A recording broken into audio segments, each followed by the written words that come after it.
तर आज बऱ्याच दिवसांनी ना काल्या पाटीच्या ना इथे किरव्या दिसल्या मला पर्याच्या. तर मी त्यांच्या स्कूलला आणताना तो बसला होता. म्हटलं चला आपल्यासाठी पण थोड्या घेऊया. आम्ही किरव्या म्हणतो, काही खेकडे बोलतात.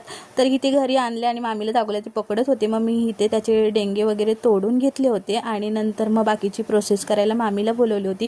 कारण म्हटलं आता सगळ्यांसाठीच आणलं, एकत्रच जेवण बनवूया इकडे. मग बाकी मी कांदा वगैरे तिला भाजून दिला होता आणि हे डेंगे इथे मिक्सरला वाटून घेतले होते रस्सा बनवण्यासाठी. आता आमच्याकडे मोठी गाळण नव्हती, मग याच गाळणीने आम्ही गाळल्या.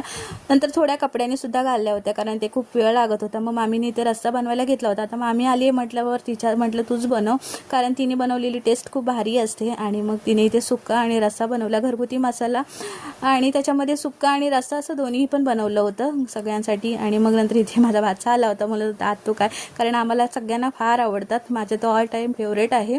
आणि नंतर मग इथे मिस्टरांना जेवायला दिलं होतं. त्यांनी लग्नाआधी कधीच खाल्लं नव्हतं, पण आता कोकणी बायको मिळाल्यानंतर आवडीने खातात असं होतं.